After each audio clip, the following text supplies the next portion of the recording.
Cap Verde, ছোট্ট দেশ, বড় স্বপ্ন। বিশ্বকাপ ২০২৬-এর অবিশ্বাস্য গল্প। মাত্র ৫ থেকে ৬ লাখ মানুষের একটি ছোট্ট দ্বীপদেশ। নেই বিশাল স্টেডিয়াম, নেই বিশ্বের সেরা ফুটবল লিগ। তবুও সেই দেশ একদিন বিশ্বকাপের মঞ্চে উঠে এসে বিশ্বের সেরা দলগুলোর সামনে বুক চিতিয়ে দাঁড়ায়। হ্যাঁ, আজ আমরা জানব আফ্রিকার ছোট্ট দ্বীপরাষ্ট্র ক্যাপ ভার্দে বা কাবো ভার্দের অবিশ্বাস্য ফুটবল যাত্রার গল্প। কিভাবে তারা বিশ্বকাপ ২০২৬-এ ইতিহাস গড়ল, কেন পুরো পৃথিবী তাদের প্রশংসা করছে, আর কিভাবে একটি ছোট দেশ কোটি মানুষের অনুপ্রেরণায় পরিণত হলো, সব জানবেন এই ভিডিওতে। ভিডিওটি শেষ পর্যন্ত দেখুন, কারণ শেষের তথ্যটি আপনাকে অবাক করে দেবে। আফ্রিকার পশ্চিম উপকূল থেকে প্রায় ৬০০ কিলোমিটার দূরে আটলান্টিক মহাসাগরে অবস্থিত ছোট্ট দ্বীপদেশ ক্যাপ ভার্দে। দেশটি ১০টি আগ্নেয়গিরির দ্বীপ নিয়ে গঠিত। রাজধানীর নাম প্রাইয়া। সরকারি ভাষা পর্তুগিজ, তবে অধিকাংশ মানুষ ক্যাপ ভার্দিয়ান ক্রেওল ভাষায় কথা বলে। জনসংখ্যা মাত্র ৫ থেকে ৬ লাখ। অর্থনীতির প্রধান ভিত্তি পর্যটন, মৎস্য এবং প্রবাসীদের পাঠানো অর্থ। প্রাকৃতিক সৌন্দর্যে ভরপুর এই দেশটি পর্যটকদের কাছে একটি স্বর্গরাজ্য। ক্যাপ ভার্দেতে ফুটবল শুধু একটি খেলা নয়, এটি মানুষের আবেগ।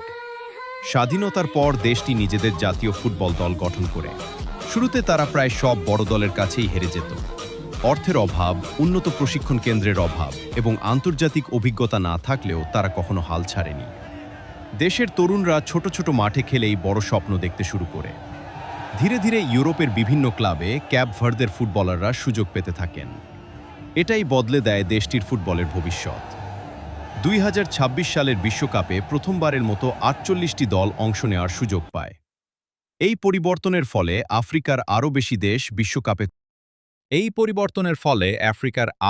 দেশ বিশ্বকাপে খেলার সুযোগ পায়। ক্যাপ ভার্দে দুর্দান্ত পারফরম্যান্স করে বিশ্বকাপের টিকিট নিশ্চিত করে।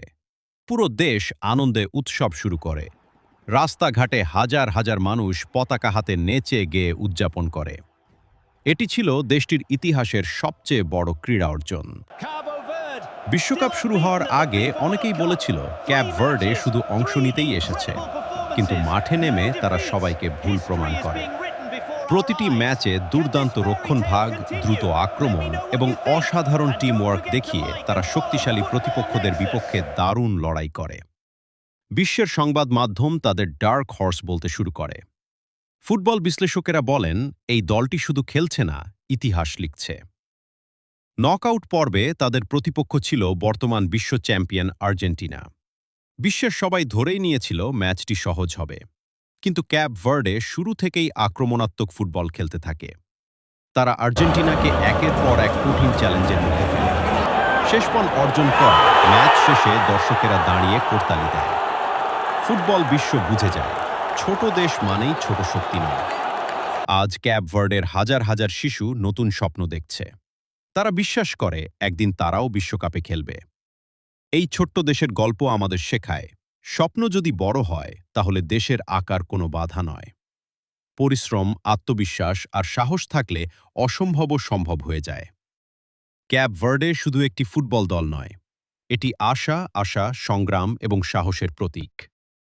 আপনি কি মনে করেন আগামী বিশ্বকাপে ক্যাপ ভার্দে আরও বড় চমক দেখাতে পারবে? আপনার মতামত কমেন্টে লিখুন। ভিডিওটি ভালো লাগলে লাইক করুন, বন্ধুদের সঙ্গে শেয়ার করুন এবং এমন আরও ফুটবল ইতিহাসের গল্প দেখতে আমাদের চ্যানেলটি সাবস্ক্রাইব করুন।